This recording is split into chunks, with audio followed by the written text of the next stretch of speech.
Monseigneur Pierre-Yves Michel, évêque de Nancy et de Toul et primat de la Lorraine, distingués invités chacun à sa propre dignité, à l'heure où l'honneur m'échoit de vous présenter ma recherche doctorale intitulée « La réussite à l'université, comparaison entre l'université du Burundi, l'université Sagesse d'Afrique et l'université de Bujumbura », qu'il me soit permis en premier de formuler un ensemble de remerciements.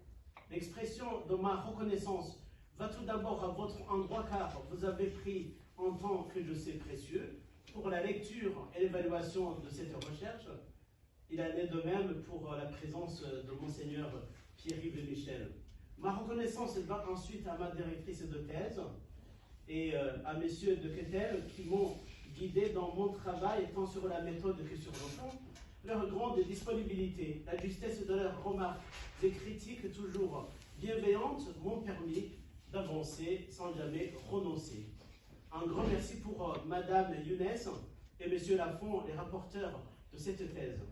Enfin, je tiens à remercier Madame Younes et Monsieur Pémondi pour leur soutien en tant que membres du comité de suivi et Monsieur Parmentier pour avoir accepté de faire partie des membres du jury. Je ne saurais oublier ma famille, mes amis, mes collègues, mes connaissances et mes paroissiens ici présents pour leur indéfectible soutien. Une reconnaissance aux administratifs et aux enseignants-chercheurs et aux étudiants des universités sur lesquelles j'ai fait l'enquête et qui m'ont permis de réaliser aussi cette thèse.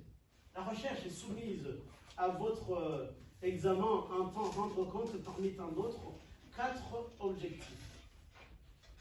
Vous trouverez sur mettre à jour les déterminants de la réussite à l'université, notamment le cycle de master dans une approche intégrative des variables, c'est-à-dire l'unification des modalités. Il s'agit de vérifier le ressenti des étudiants de master sur ces déterminants. 2. Actualiser et proposer des pistes pouvant améliorer la qualité d'enseignement dans les universités. 3. Actualiser les données statistiques du système éducatif burundais, notamment celles de l'enseignement supérieur dans les contextes de la massification étudiante, de la prolifération des universités privées et du fonctionnement du système LMD, mais au Burundi qu'on appelle BMD, puisque c'est baccalauréat, master et doctorat. 4. Étudier l'évolution de l'enseignement dans les universités privées en les comparant avec l'ancienne université publique du Burundi. La question à laquelle ma recherche essaie de répondre est la suivante. En quoi la réussite à l'université est influencée par les choix d'orientation de l'étudiant, les formes de son engagement dans la formation, son projet professionnel et les caractéristiques individuelles. Elle a été formulée en tenant compte de l'offre de la revue de la littérature sur les déterminants de la réussite dans les contextes aussi occidental, américain, canadien, suisse, africain et du terrain de la recherche qui est le Burundi. Bien que cette question semble se focaliser sur le rôle joué par l'étudiant dans ses choix, dans son engagement et ses attentes, cette analyse tient également compte du rôle joué par les enseignants-chercheurs, par les pairs, par les institutions universitaires ou étatiques, et par d'autres facteurs externes à l'étudiant et à l'université pouvant déterminer sa réussite. Le contexte de la recherche. J'ai travaillé sur le Burundi, qui est un petit pays ayant 27 834 km², faisant partie de l'Afrique de l'Est, pays enclavé qui se situe au cœur de l'Afrique. N'ayant ni accès à la mer, ni accès au fleuve, il est connu à partir d'un grand lac Tanganyika, qui a 32 900 km², un atout bénéfique pour l'échange dans l'enseignement. La première université a été créée 2 ans après l'indépendance, en 1964, et depuis, l'enseignement supérieur présente de multiples mutations dépendant des facteurs socio-culturels, socio-démographiques, socio-économiques, socio-politiques, historico-religieux et linguistiques. Pendant un demi-siècle, il y a eu des guerres au Burundi qui ont retardé le développement de l'enseignement supérieur parce qu'il y avait de l'instabilité politique et de l'instabilité institutionnelle. Parmi les réformes les plus importantes du système éducatif, je peux citer la gratuité de l'enseignement de base en 2005, la réforme de l'école fondamentale en 2013, la réforme de BMD cette fois-ci, qui a beaucoup modifié la perception des étudiants de l'enseignement universitaire depuis 2011. En effet, en tenant compte de la multiplication des universités privées qui représentent un nombre. Premièrement, facteurs socio-démographiques, culturels et socio-économiques. L'accent est mis sur le profil de l'étudiant, son vécu et son milieu de vie. 2. Le projet de l'étudiant, ses choix d'orientation et l'apprendre à l'université. L'accent est mis sur ses attentes, ses projets et les stratégies. 3. L'engagement de l'étudiant et son autorégulation. Ici, l'accent est mis sur l'étudiant en tant qu'acteur de son apprentissage, en tant qu'il assume ses choix et leur donne du sens. 4. La motivation de l'étudiant et son autodétermination. Ici, l'accent est mis sur la perception de l'étudiant sur l'enseignement, sur lui-même, sur les professeurs, sur l'environnement, s'il est confiant en lui-même, s'il n'est pas stressé, s'il n'est pas anxieux, etc. 5. Intégration et performance universitaire. L'accent est mis sur l'ajustement des caractéristiques individuelles de l'étudiant, de son environnement social et universitaire. 6. Les politiques nationales des universités et leur fonctionnement. Ici, l'accent est mis sur la fixation des lois par l'État et leur bon fonctionnement. Si l'État impose aussi, il collabore dans la mise en place de ces politiques. 7. Les pratiques enseignantes et la réception des étudiants. Ici, l'accent est mis sur l'approche intégrative pour ne pas privilégier seulement l'approche magistrale, pour articuler le lien entre l'agir de l'enseignant et l'agir de l'étudiant, pour ne pas laisser l'étudiant passif, pour qu'il soit actif, pour que l'enseignant-chercheur ne soit pas seulement transmetteur, mais celui qui favorise l'échange interactif. À partir de cette revue de la littérature, j'ai formulé 4 hypothèses que vous voyez. Il y a la réussite à l'université. Premièrement, la réussite à l'université dépend des caractéristiques individuelles de l'étudiant telles que l'âge, le genre, l'origine sociale, le statut socio-économique des parents, le statut socio-économique des étudiants. 2. L'étudiant réussit en fonction du projet professionnel clarifié en amont. 3. Plus l'étudiant fait son choix de la faculté droit ou économie, de l'université publique ou privée, librement ou sans contrainte, plus il augmente sa chance de mieux réussir à la fin de l'année académique. L'étudiant aura d'autant plus facile à réussir et de moins 0,01, la relation est quasi nulle, donc le projet professionnel n'est pas validé. L'hypothèse 3, le RS est de 0,63, T est de 4,93, la probabilité d'erreur est inférieure à 1 pour 1000, les choix d'orientation sont largement validés. L'hypothèse 4, RS est de 0,31, T est de 2,036, la probabilité d'erreur au seuil est de 5%, donc les formes d'engagement, c'est l'hypothèse qui a été validée. Concernant la présentation qualitative des résultats, nous avons tenu compte de la moyenne générale qui est de 66,81%, et du coup nous avons classé de 2 catégories. Il y a des cas typiques, c'est-à-dire favorables à la réussite, qui dépassent le 66,81%, et les cas atypiques qui sont inférieurs, en pourcentage inférieur. Nous avons considéré les deux. Pour les caractéristiques identitaires, on a évoqué les bonnes conditions de vie économique d'étudiants qui favorisent la réussite. L'expérience professionnelle, par exemple, les étudiants qui travaillent, ils étudient dans le même domaine, ils ont le langage, le code du domaine, ils savent gérer les problèmes. Que ce soit vous, Monsieur Pébondi, Madame Fontadini, elle a accepté que nous pourrons faire un article sur la réussite pour les étudiantes, comme l'a proposé aussi Madame Younes et les autres, pour collaborer et aussi travailler sur des thématiques peut-être qui pourront avancer aussi la recherche. J'aimerais collaborer avec vous pour aussi enrichir le cadre de recherche au niveau du Burundi. Et puis aussi, comme j'ai constaté qu'il y a peu de chercheurs qui ont travaillé sur la question, essayer aussi d'être attentif et sur d'autres questions qui sont posées, afin de continuer à produire à travers les articles ou des appels à contribution, afin de mettre à la recherche aussi mes contributions. Au Burundi, je pense que je vais continuer la recherche. D'ailleurs, c'est pour cette raison que j'ai fait les sciences de l'éducation. Je pense que mes deux professeurs qui sont devant moi, M. Pévandi et Mme Fontanelli, qui m'ont enseigné, le savent très bien.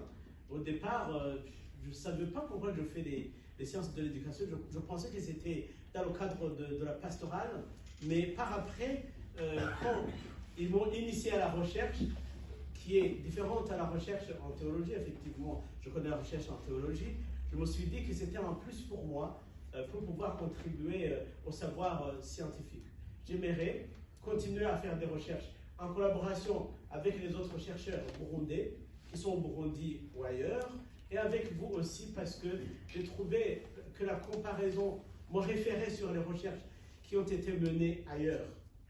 En Europe, j'ai cité beaucoup de pays, enrichissent aussi et poussent à une meilleure compréhension des enjeux, soit de l'éducation, des politiques publiques, aussi de la psychologie, parce que avec l'engagement et aussi de la pédagogie pour comprendre la notion aussi de la réussite à l'université. Je pense que pour moi, si une possibilité m'est offerte, j'aimerais effectivement poursuivre la recherche, et puis en plus, même si je suis nommé dans d'autres domaines, comme maintenant, je pourrais continuer à faire la recherche. Je ne lâcherai pas, puisque j'ai eu le désir, grâce aux professeurs que j'ai eus, qui m'ont poussé vraiment à faire la recherche. Et je vous en remercie. Et puis, le fait de travailler avec vous aussi, ça m'a poussé à aller trop loin. J'avais vraiment une curiosité pas possible. Et puis, c'est pour cela que je revenais vers vous, que ce soit à Madame Fontanelli et à vous, pour vraiment produire. Je voulais produire une recherche de qualité, malgré que j'avais 3 ans. Vous m'avez beaucoup aidé. Je vous remercie. Merci beaucoup. Ta curiosité et ton désir d'apprendre est de très bonne augure. Il faudra maintenant encore un peu discipliner pour mettre un peu de cohérence et de rigueur dans le raisonnement des écrits. Mais je ne doute pas que ça arrivera. Merci beaucoup, Jean-Marie. Si vous avez d'autres remarques, on peut passer à mon collègue, le professeur Philippe Parmentier. Avec plaisir, avec plaisir. Allez-y.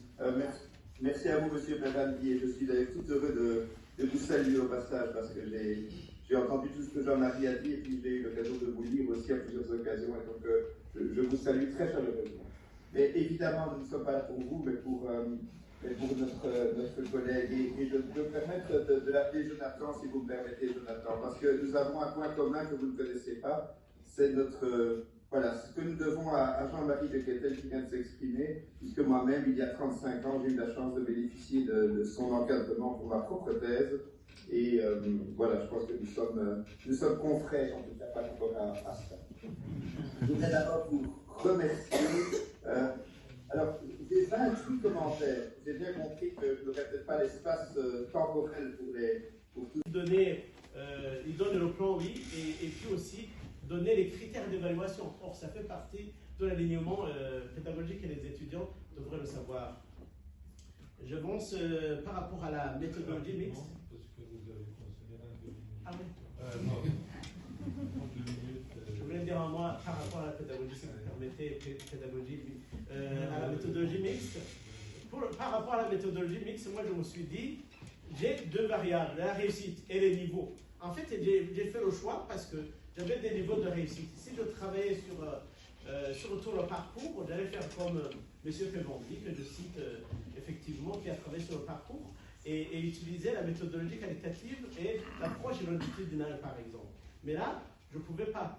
Les questionnaires n'étaient pas adaptés comme les étudiants, ils étaient caractérisés. Je me suis dit que peut-être ils ne vont pas donner, des réponses qu'il faut, puisque il y avait les cours et puis tout ça. Le travail, je me suis dit qu'il fallait me limiter. Et puis j'ai cherché comment combiner les variables explicatives et la variable à expliquer, comme j'avais les niveaux et la note finale de M1 de chaque étudiant en ayant la moyenne.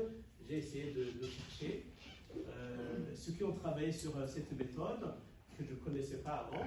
Et finalement, je suis arrivé, je pense que même faire une recherche doctorale, c'est apprendre aussi. J'ai beaucoup appris, je pourrais plus tard aussi développer ce que je n'ai pas pu faire pendant ce temps, de 3 heures, comme Madame Fontanelli l'a beaucoup souligné.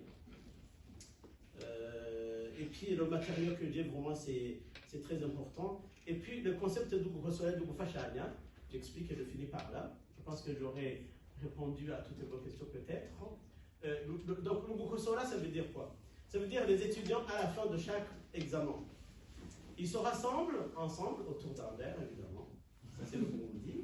Et du coup, ils échangent sur la manière dont les enseignants-chercheurs ont travaillé, sur la manière d'interroger des enseignants-chercheurs, sur les problèmes rencontrés au niveau académique, pour voir s'ils peuvent s'améliorer petit à petit. Hein. Puisque au Burundi, il n'y a pas de dispositif d'enseignement, je vous l'ai dit, d'accompagnement des étudiants. Ce sont les étudiants eux-mêmes qui s'accompagnent. C'est des gens, par ailleurs, j'ai voulu travailler sur l'accompagnement. C'est ça qui m'a empêché, puisque je ne pouvais pas faire la recherche sur l'accompagnement en ayant les éléments de la réponse, effectivement. Du coup, donc, ça c'est vraiment, non seulement ça facilite l'intégration, mais aussi ça augmente la motivation et l'engagement des étudiants, et je trouve que c'est intéressant. Je finis par le Fatania. Donc, Fatania, c'est pendant les moments les plus difficiles. Les étudiants, ils sont stressés. Quand il y a un mariage, quand il y a un baptême d'après ce qu'ils ont dit, quand il y a un décès dans la famille, les étudiants ils se soutiennent, ils cotisent, ils vont ensemble participer, essayer d'entourer l'étudiant qui a ses problèmes ou qui vit des moments heureux. Et du coup, ça les motive, ça c'est spécifiquement burundais. Ils peuvent même organiser des matchs entre eux pour se motiver et puis changer la perception qu'ils ont de la réussite à l'université. Ce sont ces éléments que je peux donner par rapport au temps que je dispose. Merci. Nathalie, tu as encore quelques minutes si tu veux utiliser. Non, merci beaucoup pour. Je pense qu'on a largement consommé notre temps. Merci pour ces réponses. On pourrait bien sûr continuer, mais je pense qu'il faut être raisonnable. Merci beaucoup. Donc, ça, c'était la première rapporteuse. Le deuxième rapporteur, maintenant, Pascal Lafont, absent à cause d'un décès dans la famille. Mais on lit quand même, Christine a dit son rapport. Donc, la thèse présentée par M. Jonathan Mongo est intitulée La réussite à l'université, comparaison entre l'université du Burundi, l'université Sagesse d'Afrique et l'université Lumière du Bujumbura. Les mots-clés qui y sont associés sont ceux de réussite à l'université, déterminants de la réussite à l'université, enseignement supérieur au Burundi, comparaison entre les universités publiques et privées, cycle de master au Burundi, politique éducative au Burundi. La thèse comprend 358 pages, dont une quinzaine de pages de bibliographie et un peu moins d'une cinquantaine de pages d'annexes. L'écrit est composé d'une introduction et d'une conclusion et est structuré en 8 chapitres d'une vingtaine à une quarantaine de pages. Ces chapitres auraient peut-être gagné à être regroupés au sein de parties, permettant au lecteur de mieux dissocier ce qui relève du descriptif, du conceptuel et du discursif, et ainsi rendre plus lisible le fil conducteur de la thèse. Une liste de sigles et une bibliographie riche et fournie intègrent une base solide de la thèse. Le premier chapitre de la thèse, plutôt descriptif, vise à présenter les contextes socio-culturels du Burundi et les défis socio-éducatifs qui en découlent. Le second chapitre a pour finalité de décrire l'organisation du système éducatif au Burundi, son histoire et ses réformes, réforme, l'intention de l'auteur de la thèse étant de montrer comment les effectifs d'étudiants à l'université se sont sensiblement accrus progressivement. Le troisième chapitre présente le développement de l'enseignement supérieur jusqu'en 2020-21, l'offre des universités et leurs défis y étant mis en exergue au moyen de données quantitatives des années 2015. Ces trois premiers chapitres auraient vraisemblablement pu être regroupés au sein d'une première partie. Le quatrième chapitre a pour objet de soumettre une synthèse des apports théoriques relatifs aux déterminants de la réussite à l'université au Burundi. Quant au cinquième chapitre, étrangement, il ne fait pas l'objet d'une présentation dans l'introduction de la thèse. Sur son manque, vraiment qui est criant. Je ne sais pas comment il faut changer, mais au niveau des universités au Burundi, ils ont créé des cadres d'apprentissage des langues qu'on appelle EDOLangue, qu'on retrouve même ici, des centres d'apprentissage pour permettre aux étudiants de pouvoir se familiariser à parler des langues étrangères. Et je pense que c'est l'un des moyens, mais c'est un travail de longue haleine, je pense. Bon. Merci. Philippe, est-ce que vous pouvez fermer votre micro quand vous ne parlez pas, parce qu'on vous entend quand vous bougez? Merci. Allez-y. Oui, et puis ça c'est vraiment la première question. Brièvement, c'est la réponse que je peux donner. Et je le regrette aussi, puisque c'est dommage. C'est dommage, il y a des... Je n'ai pas fait cette réponse si brève, hein, mais donc soyez là pas trop de temps. Oui, justement. Ouais. C'est dommage que... Et puis, deuxièmement, votre question, c'est par rapport aux éléments contextuels du Burundi qui ne sont pas en tension avec les contextes occidentaux. Oui, par exemple, par rapport à l'engagement, déjà par rapport à l'âge. Par rapport à l'âge, vous avez constaté vous-même qu'il y a comme le cycle de master vient d'être introduit dans l'enseignement supérieur, ce n'est qu'en 2017, il y a quelques années. Finalement, tous ceux qui ont fait la licence, ils voudraient continuer à faire des études. Et j'y reviens certainement dans mes enquêtes quand je parle qu'il y a même des administratifs qui travaillent à l'université, qui n'ont pas le niveau, mais qui profitent des universités privées et des programmes le soir, qui travaillent la journée, mais le soir, ils vont faire des études pour développer les compétences. Là, par exemple, c'est différent du contexte occidental, par exemple, et puisque le cycle de master vient d'être introduit. Et puis aussi, c'est que il y en a d'autres qui ont travaillé dans le cadre des ONG internationaux qui veulent aussi valider des compétences. Ils travaillent depuis longtemps, mais leurs compétences ne sont pas un peu validées. Il faut valider les compétences en essayant de pousser très loin, d'acquérir d'autres savoirs scientifiques, mais aussi le savoir-faire, ce qui peut transformer aussi le savoir-être pour être vraiment un chercheur qui est compétent dans le domaine. Mais c'est dommage que sur le marché du travail, il n'y a pas trop d'industrie, comme je l'ai souligné, pour que les étudiants qui peuvent aller faire des stages dans les entreprises, il n'y en a pas beaucoup, mais aussi développer son côté un peu technique pour le savoir-faire et dépasser justement ce qui est donné au niveau de l'enseignement. Il y a beaucoup de contextes, mais je peux citer ces contextes comme vu le temps que je dispose. Et puis, troisième question, c'est à propos des bibliothèques. Je l'ai souligné dans mes recherches. L'Université lumière de Bujumbura dit qu'ils ont une bibliothèque numérique et puis c'est la seule université qui a entrepris l'enseignement à distance dans quelques domaines. Et du coup, ils font des contrats avec les autres universités étrangères et du coup, pour pouvoir accéder, puisque le numérique, oui, mais pour y accéder, il faut avoir un contrat, une licence. Des fois, quand on n'a pas une licence, ça devient très compliqué. Mais quand on a une licence, c'est possible. Moi, je pense que je proposerais à cette université de nouer des relations avec les autres universités un peu développées, pour pouvoir aussi développer son côté. Exactement, il y a des partenariats qui sont possibles là, qui ne coûtent pas nécessairement la Oui, c'est ça que je voulais dire, c'est ce que je propose.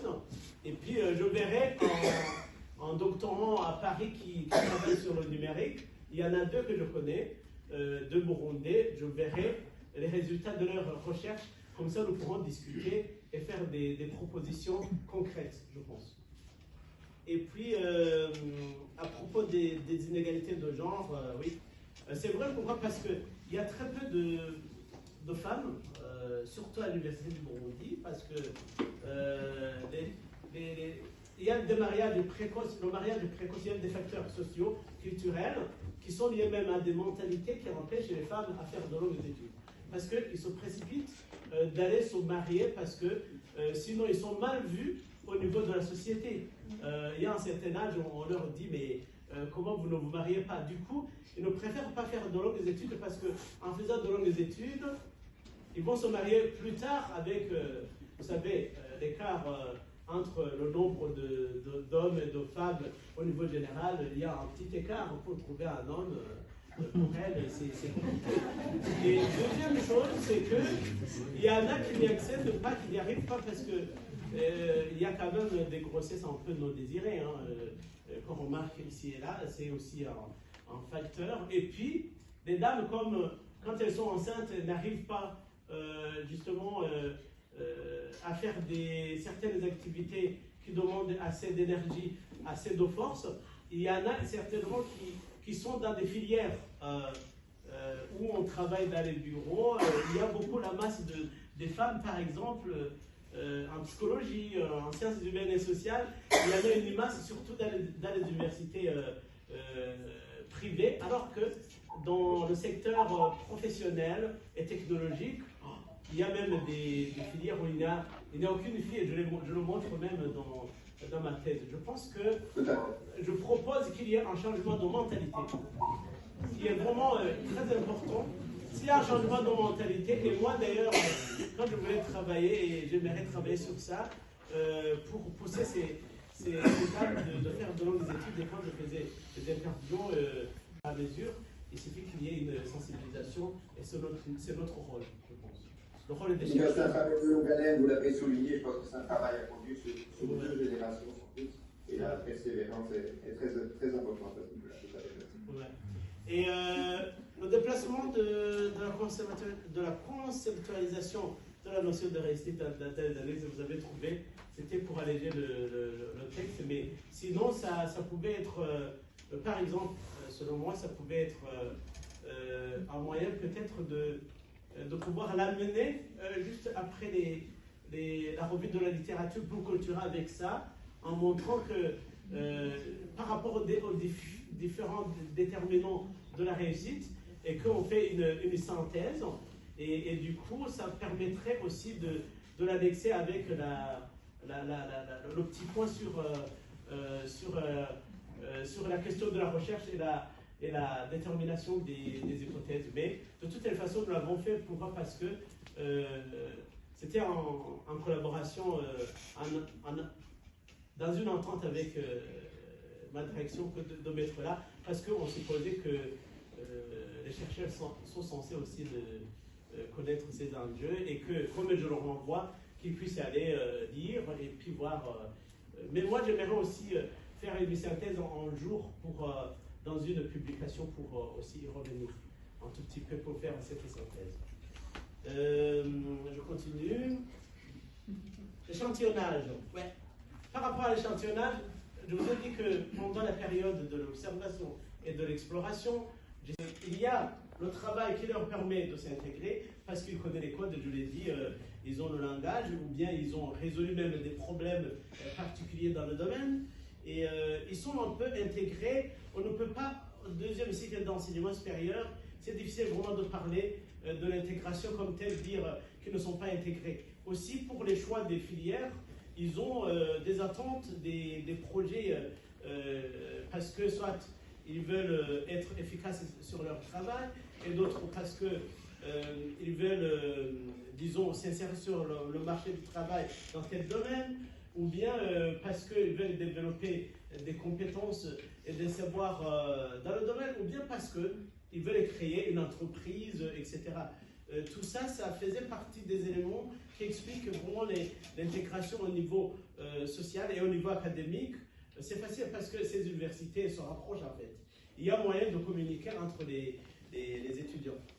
Et puis par rapport à l'intégration aussi sociale, il suffit de savoir se gérer pour, par exemple, articuler le lien entre les études, le travail pour ceux qui travaillent, et ceux qui font des cours, s'intégrer, savoir que, aussi que le master, il ne suffit pas seulement d'apprendre et de rendre compte de ce que le professeur, l'enseignant-chercheur a donné, mais c'est aussi justement savoir faire des recherches supplémentaires. Par ailleurs, dans mes données, j'ai trouvé que les étudiants qui travaillent par exemple 4 heures à 6 heures de révision, après ils réussissent mieux, ils ont une note qui est supérieure effectivement à 66,81%. Je trouve que ça dépend de comment l'étudiant s'organise, et généralement les étudiants que j'ai rencontrés, ils savent s'organiser entre familles. Pour ceux qui ont des familles, ils ne sont pas encore se dire avec les enfants,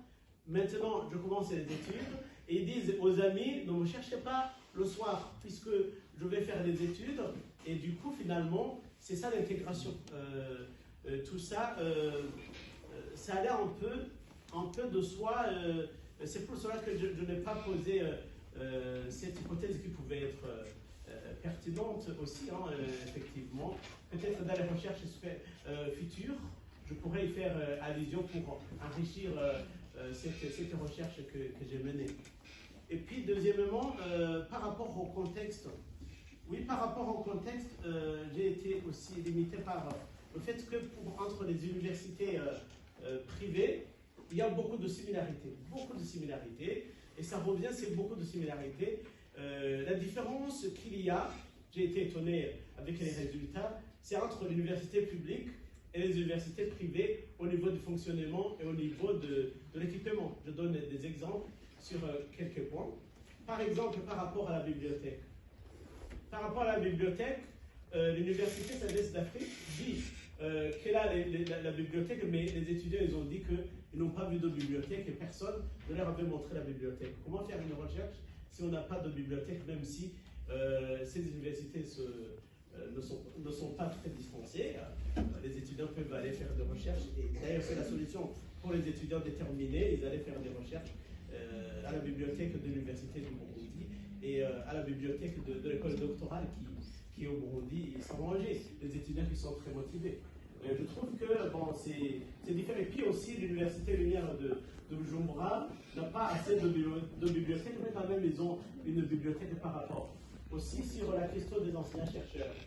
L'université du Burundi a beaucoup d'enseignants-chercheurs, qui représentent 91% de tous les enseignants. Du coup, ils sont en mobilité.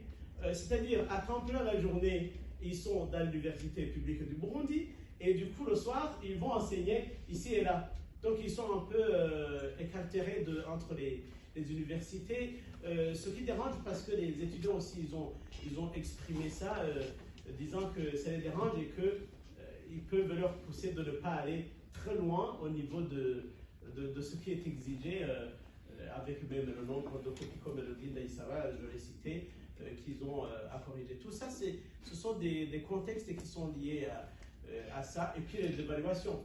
On disait que pour les universités privées, qu'il y a moins de rigueur, et les étudiants ils le disaient, puisque pour, par exemple, comme ils travaillent pour faire un examen, il suffit d'être présent 25%. Les étudiants ils disaient mais c'est impensable ça. Mais ils demandaient à ce qu'effectivement on puisse y mettre un peu de rigueur, alors qu'on trouve que dans les universités privées, beaucoup d'étudiants réussissent.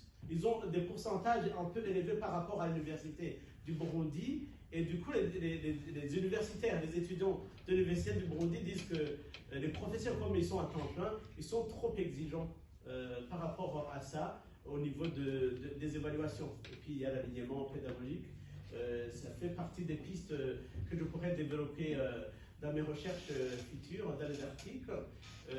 Avec un élément pédagogique, les enseignants-chercheurs n'arrivent pas justement à définir les objectifs à l'avance, et puis ils donnent le plan, oui, et puis aussi donner les critères d'évaluation. Or, ça fait partie de l'alignement pédagogique et les étudiants devraient le savoir. Je pense par rapport à la méthodologie mixte. Parce que vous avez considéré un 2 minutes. Ah oui. Non. 2 minutes. Je voulais dire à moi, par rapport à la pédagogie, si vous permettez, à la méthodologie mixte. Par rapport à la méthodologie mixte, moi je me suis dit, j'ai deux variables. Cher ami, cher docteur,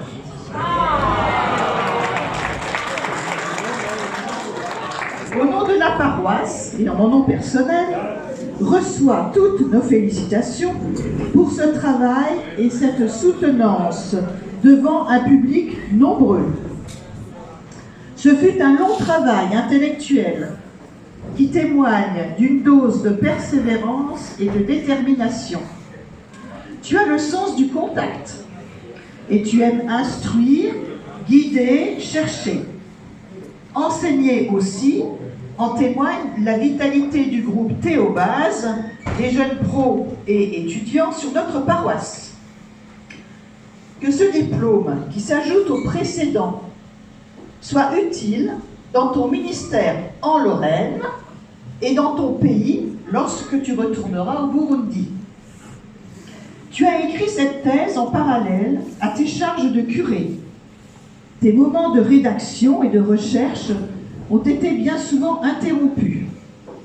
Parmi tes charges, je pense au suivi des équipes paroissiales selon une répartition qui a été faite avec François Weber et puis maintenant Arnaud Mansuy.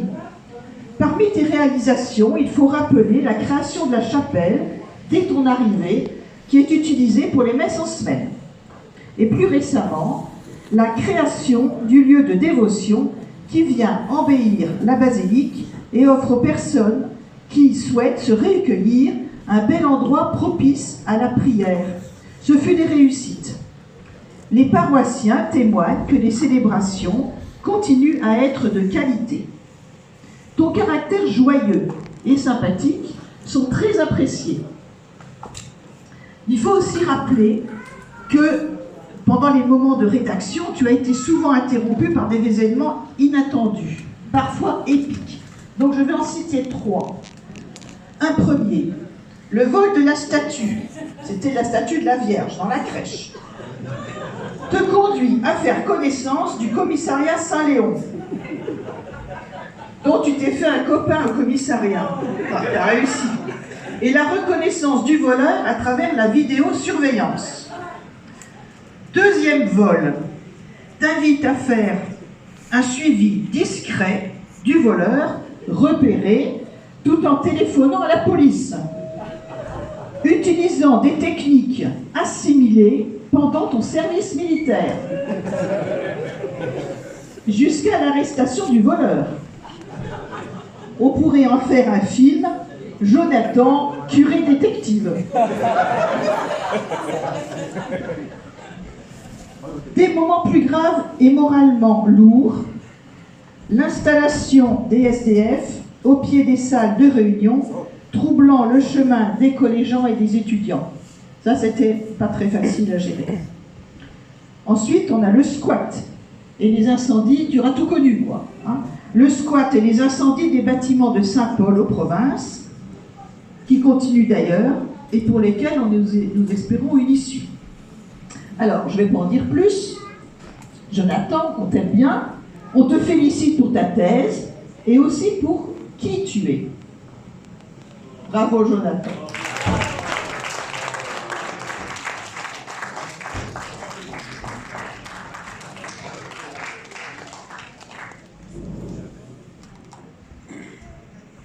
L'exercice d'une recherche scientifique exigeante, impliquant la rigueur intellectuelle, la réflexivité éthique et dans le respect des principes de l'intégrité scientifique, je m'engage pour ce qui dépendra de moi dans la suite de ma carrière professionnelle quel qu'en soit le secteur ou le domaine d'activité, maintenir une conduite intègre dans mon rapport au savoir, mes méthodes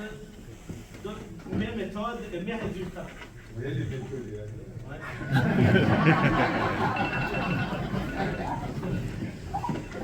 Je vous remercie et puis j'aimerais saisir l'occasion de vous remercier. Madame Fontaine, gros merci. Monsieur de Ketel, gros merci. Madame Younes et Christelle Lafont, merci. Monsieur Tebondi, merci. Monsieur Parmentier, merci. Et puis je remercie Jean-Marie qui a corrigé, je ne sais pas où il a corrigé mon texte de français. Merci Monseigneur pour avoir participé. Distingués invités, chacun il est remercié, même ceux qui sont venus d'ailleurs, pas en France, en Belgique, en Allemagne et ailleurs. Je vous remercie, que chacun soit remercié.